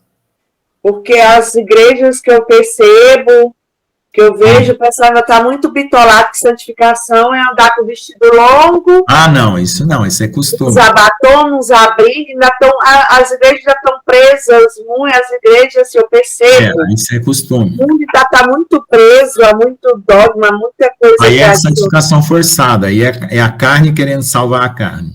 Não tem como. Eu vejo assim, que parece que tem a humanidade parece que não evoluiu nessa questão espiritual. Não, eu não vejo evolução, não estou falando evolução, que é essa evolução que você fala aí. Não evoluiu assim, em termos de espiritual, gente. Ler a Bíblia não muda o comportamento, como se ter o vestido longo, não cortar cabelo. Isso é comportamento, mudar, não adianta nada ter um vestido longo. Parece que Jesus nunca voltou para esse povo. Jesus nunca voltou. Quer dizer, Jesus nunca houve transformação, como é que fala? Não se converteram. Parece que Levítico não entende. Eu não sei, eu não vou questionar. É uma autossantificação. A pessoa se autossantifica através do esforço carnal. Aí começa a mudar os costumes, mas não muda o coração. Porque eu vejo assim, Lucas. Eu vejo assim. Você explica, você tem um discernimento, tem um conhecimento. E o que eu vejo nas outras igrejas, que eu percebo, que eu vejo, ainda há muita gente bitolada, muita gente cega. E não ter um crescimento, eu vou dizer uma evolução, uma evolução espiritual. Eu vou falar a palavra mais comum, mas seria amadurecimento espiritual. Assim, parece que lê a Bíblia e não renovou, não mudou, continua ainda vestido longo, continua ainda vestindo, cheio disso, cheio daí. E não mudou, a pessoa já tem 50 anos e continua na mesma como é que eu vou, acomodado espiritualmente, na mesma igreja, na mesma cor, sei lá. É umas amigas minhas que eu só respeito, mas eu fico na minha. Irmã Cristiana, posso te comentar alguma coisa assim nesse sentido? Pode. Deus dá um dom para cada um, né? E depende da pessoa se despertar, né? E através do Evangelho, o Espírito Santo desperta. A partir do momento que o Espírito Santo tocou ali, você foi liberto, você sentiu que você foi liberto. E Deus sabe do seu pensamento, né? Não é o que você fala, é o pensamento. Ele lê seu pensamento e sabe que você arrependeu ou não, né? Infelizmente, esse negócio de placa de igreja e tal, coloca uma pessoa contra a outra. Deus fala que vai ter que fazer o quê? Para se santificar? Orar uns pelos outros, sem separar. Deus não separa ninguém. Quem que separa uma pessoa da outra é o julgamento. Então, assim, a gente tem que ter, igual o irmão Lucas falou aqui, a santificação, né? Quem santifica nós é o Espírito Santo, ele convence. Então, assim, se você for ficar olhando pelo que o outro fala, o outro pensa, não sei o quê, não faz isso, não. Busca lá na oração, no seu quarto, pede para o Senhor alinhar seus pensamentos, em nome de Jesus, ele faz. Se o outro não fizer, você não vai... não é que entendeu? Irmão, eu não bato de frente com ninguém. Acontece que tem umas coisas que eu vejo e eu falo, irmão, não é por aí não. Acho que Jesus Cristo não é... Jesus Cristo vai quebrar o tradicionalismo. Jesus Cristo vai quebrar muita coisa. Então, tem gente que parece que para ser salvo, para agradar a Deus, tem que ficar dentro de umas tradições, de um gesto, tem que estar engessado. Enfim, se o próprio Paulo falou que era para a gente respeitar quem come carne, quem não come, quem faz isso, quem faz aquilo, deixa rolar, não me meto não. Só que eu acho assim, que desde Paulo, desde que o mundo é mundo,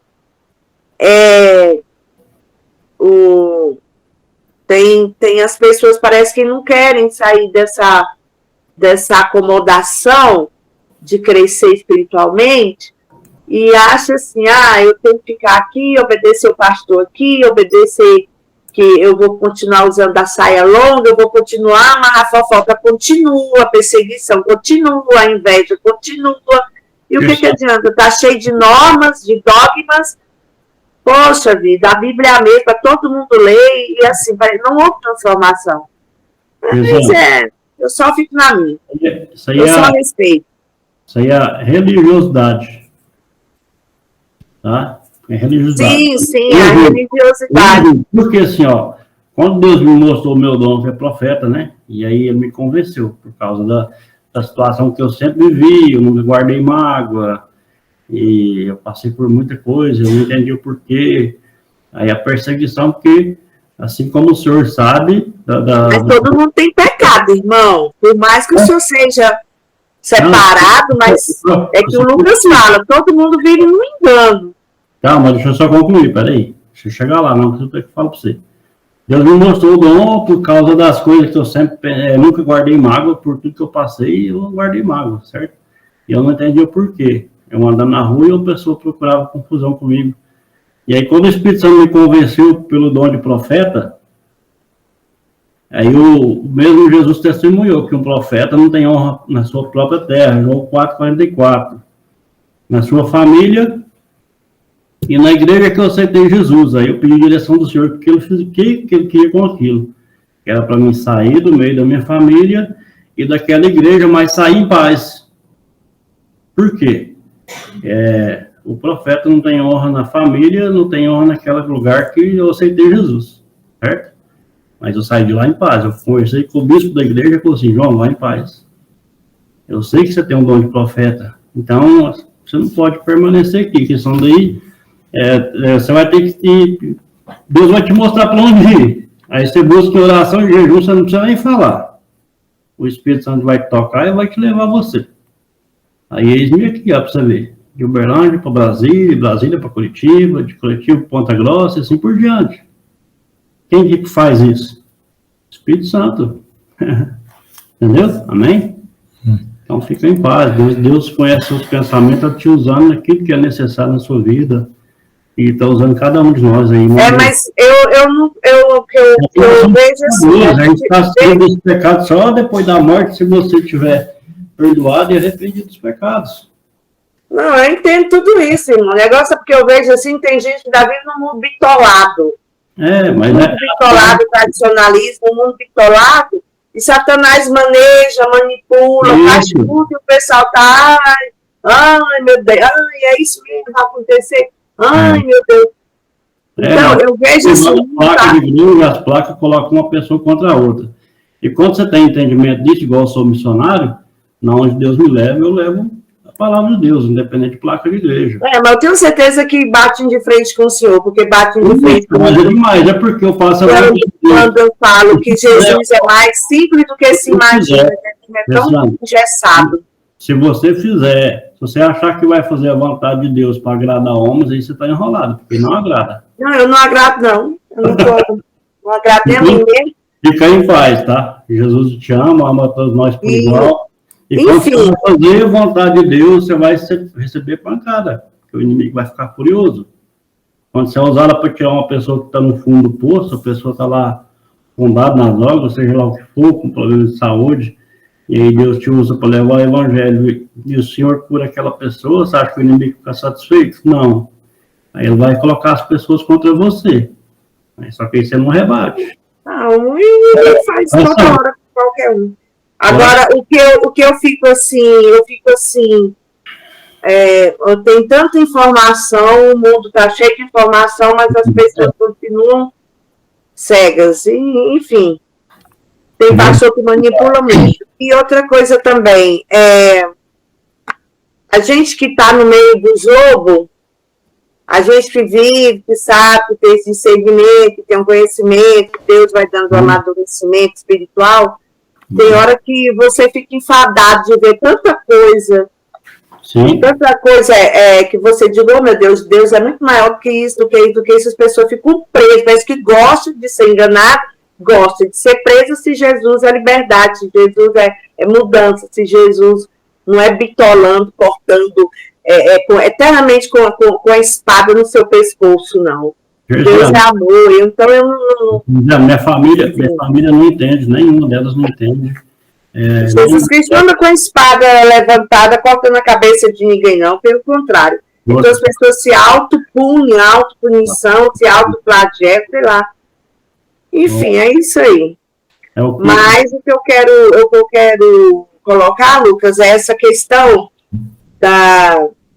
do domínio, do anticristo, da besta, da marca, disso, daquilo, que por mais que você esteja preparado, a gente está preocupado, mas é uma coisa assim que tem que estar preparado. Como é que nós temos que fazer? Eu não vou me estressar, não. Eu vou deixar acontecer. Eu vou descansar no Senhor, porque Deus é maior do que a minha fraqueza, Deus é maior do que pecado, Deus é maior do que tudo. Eu não vou ficar em estado de ansiedade, não vou me estressar, porque o próprio Jesus Cristo falou que é para se deleitar e eu não vou ficar nessa sangria desatada, não, porque eu acho que a gente adoece. E aí, eu acho que a gente tem que ter mais fé no poder de Deus do que viver sobressaltada e viver de forma ansiosa, que eu acho que isso adoece muito. E já é profecia, já é para acontecer. E eu penso da seguinte forma: eu vou esperar a profecia se cumprir e vou ter fé do que Deus vai fazer na minha vida. Porque se eu for ficar ansiosa, eu posso estar cometendo pecado. Se eu for ficar solta, como é que eu vou dizer, alheia à situação, eu vou estar cometendo pecado. Então eu vou ficar, crer em Jesus Cristo e esperar a profecia se cumprir. Eu não vou entrar em estado de ansiedade, de estresse, não, porque só adoece, e eu já passei uma experiência muito ruim, e não é bom. Não é bom. Mas você tem que lembrar, Gessiane, que a sua experiência foi para você crescer. Se você passar por qualquer dificuldade, vai ser para você crescer. O poder de Deus se aperfeiçoa na fraqueza. Pois por isso, o poder de Deus, sim, agora, na minha fraqueza. Mas, assim, eu não vou ficar num estado de impressionada. Você não produziu aquele último estado. Você produziu? Não, foi acontecido. Você não produziu a pandemia. É uma questão, Lucas, é uma questão também que eu me estudo. Eu me estudo. É uma questão também que nós, além de a gente ter doenças físicas, nós temos doenças mentais invisíveis. E a gente vai se descobrindo, porque as doenças são acumulativas, tanto no campo físico quanto no campo mental. Uhum. De repente você está bem, de repente você surta, de repente você estoura uma esquizofrenia, de repente você estoura uma herpes zoster. Eu tenho herpes zoster. Herpes zoster estourou num estado emocional muito grande. Eu tenho herpes zoster. Quando eu estou em crise, meu corpo enche de coceira e de feridas, que é um estado emocional, e o médico falou, tudo isso é fundo emocional. Então, nós temos as doenças invisíveis, nós temos, não é só física. Então, eu não vou, pela minha fragilidade emocional, pela fragilidade física, que a gente pode cair doente qualquer hora, eu não vou ficar nessa preocupação, como que vai vir um domínio da besta, como que vai isso, como vai aquilo. Eu não sei, porque eu não tenho visão de futuro. Eu sei o que você ensina, eu sei o que eu leio a Bíblia, que vai vir, que as coisas, o mundo está afunilando, as coisas estão piorando, as coisas estão acontecendo, mas eu acho que a gente tem que ver também, eu julgo por mim, a questão da saúde física e mental, porque a pessoa, ela traz um histórico dentro de uma genética que, à medida que o tempo vai passando, vai apresentando doenças psicossomáticas, doenças dentro do mundo do mental, que é o invisível, que é as doenças invisíveis que a gente não sabe. é complicado. E, assim, tem que estar forte. E eu só encontro força em Deus. E eu não vou, eu faço tudo, eu peço muito a Deus, eu oro muito e peço muito a Deus para eu não voltar a ter depressão, para eu não voltar a ter uns pensamentos de ruins, né? Porque pensamentos negativos levam à depressão, e você ficar pensando coisa negativa, vai acontecer aquilo. A mente tem um poder muito forte, porque a batalha é na mente. Então, acho que ficar quieta na minha. Vou só orar e pedir a Deus para aumentar a minha fé. Mas que a luta é grande, porque você escuta de tudo, pessoas que estão indo na igreja todos os domingos, ora todos os domingos, mas continua ainda na cegueira e continua ainda dentro do tradicionalismo, como se Jesus não tivesse morrido na cruz, como se Jesus não tivesse já feito o último pacto de sangue no mundo. Enfim, é isso aí, é só um desabafo. Amém? Amém. Escute, deixa eu só falar uma coisa. Você tem que aprender a separar situações. O legalismo da igreja e a religiosidade é uma coisa que você não precisa adotar para dizer para você mesmo que você é santa ou pura, porque isso é falsidade, isso é hipocrisia. Mas também existe um outro lado que diz assim, Jesus fala assim, você não pode participar da mesa de Deus e da mesa dos demônios. Então, existem algumas igrejas que oferecem cultos a demônios, certo? E alguns lugares que oferecem culto a demônio. Então, você tem que aprender a discernir, para você saber o lugar que você deve frequentar, que você não deve frequentar. Porque uma coisa, estou separando, uma coisa é costumes e religiosidade. Outra coisa é a licenciosidade, que é a permissão de fazer qualquer coisa. Essa permissão de fazer qualquer coisa não existe no sentido de que eu posso fazer, certo? Mas nem tudo me convém, certo? Então, existe o legalismo religioso e existe a licenciosidade que dá lugar a demônios através de lugares, orgias, né, perversões. Então, você não pode participar de duas mesas, a do inimigo e a de Deus, entendeu? Então, aí é duas coisas diferentes. Porque quando as pessoas falam de santificação, elas dão apoio à religiosidade e esquecem a outra parte. E quando Deus fala de santificação, ele fala da outra parte, que é a parte maligna, né? Que está no mundo também, certo? Que está no mundo também. Então, a gente tem que aprender a discernir isso. E a outra coisa que você precisa considerar, que nada mais na sua vida é acaso. Não existe mais acaso na sua vida, e não existe mais a naturalidade que você adota como explicação para as coisas. Não existe mais. Tudo que está acontecendo na sua vida está servindo para algum propósito.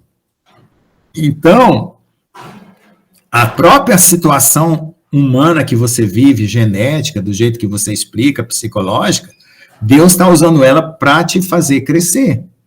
Certo? Ninguém de crente, depois que aceita Jesus, fica doente à toa, acontece as coisas à toa, acontece por acaso. Você saiu do mundo do acaso. Quando acontece alguma coisa, tem propósito. Você não sofre aleatoriamente. É isso que você tem que considerar. Você está imersa num outro reino. Certo? Aquele reino do acaso, né? Porque às vezes a gente vai no médico, o psicólogo, fala, pode acontecer isso, pode acontecer. Porque eles vivem no mundo do acaso. Um mundo que existe e não existe Deus, não existe um controle sobre a situação. Não, tudo na sua vida está sob o controle de Deus, tudo. Certo? Até uma xícara que deixa você cair na cozinha e quebra a xícara está no controle de Deus. Porque você já não vive mais para esse mundo. Entendeu a diferença? Amém. Entendeu? Então é nesse sentido que a sua confiança tem que... Então vamos terminar aqui. Espero. Vamos lá. Eu entendi. Mas assim, Deus ele trabalha no coração até do macumbeiro convicto do que é de um crente hipócrita. Tenho certeza que Deus vai fazer uma mudança. Isso aí, Gessiane, é um relativismo criado para mostrar um ponto de equilíbrio. Você tem um extremo e outro extremo, você está apontando para o equilíbrio. Quando você faz essa relativização não é bíblica. Essa relativização é para você encontrar o equilíbrio. O macumbeiro sincero, um dia ele vai encontrar Jesus e ele vai ir para o centro. O hipócrita, que é o crente hipócrita, tem que vir para o centro. Agora, não é porque o macumbeiro é sincero que ele tem que continuar macumbeiro. Senão as pessoas vão estar justificando o culto a demônios. Porque eu já ouvi o Caio Fábio falar isso. O Caio Fábio fala coisas específicas como se fossem de ordem geral. E tem que tomar cuidado. Eu não falo, quando eu falo específico, eu falo coisa específica. Quando eu falo coisa de ordem geral, é de ordem geral. Eu não misturo as coisas. E as pessoas que seguem o Caio Fábio misturam as coisas. E eu já comentei isso para ele. Eu falei, Caio Fábio, você fala coisa específica como se fosse de ordem geral. O macumbeiro que é sincero, ele vai se arrepender. E o crente hipócrita vai se arrepender, senão estão perdendo os dois. Sim, porque sem mudança de comportamento, até no mundo físico, não há aprendizagem. Se não muda o comportamento, assim, não há aprendizagem. Então, o mundo espiritual é a mesma coisa. Se não se converter, se não aceitar Jesus, não há. Os dois têm que ir para o centro. Então, você veja que está colocando uma ponta e colocando outra ponta da corda. Uma ponta da corda é o macumbeiro sincero, outra ponta da corda é o cristão hipócrita. Mas o cristão... Porque o certo é mudar o comportamento. O macumbeiro está lá no centro de macumba, mas se ele chegar e falar para Deus, conversar com Deus, eu tenho certeza que Deus vai transformar ele do jeito que Deus quer. E o crente hipócrita que todo dia ora, fala um monte de coisa e é pedófilo, e é adúltero, e é isso, e é aquilo, e todo domingo vai para a igreja. Então, eu tenho certeza que os dois Deus vai mudar. Os dois Deus vai mudar. Mas, assim, o que eu vejo é o seguinte, que apesar de acontecer todas as coisas e tudo, tem muita gente que tem que se converter muito. A mudança de comportamento é tanto física como espiritual. Porque ainda não mudou. Continua ainda fazendo um monte de coisa errada e tudo que está encoberto vai ser descoberto. Enfim, esperar. Amém. Amém. Tá bom, então vamos concluir então. Aqui, nós vamos concluir aqui, né, que era o fim de toda a maldade, o nome desse capítulo, né? Então, porque a gente já viu até que gente prega que a maldade nunca vai ser extinta, né? E é antibíblico isso, porque a maldade vai ser extinta sim. Então, a maldade no universo um dia acabará. Isso porque o único propósito do mal ainda existir é para disciplinar os homens para a justiça de Deus. Então, Deus permite o mal até agora para usar como disciplina, tá? Uma vez que a justiça tenha sido totalmente estabelecida, Deus será tudo em todos e o mal não mais existirá.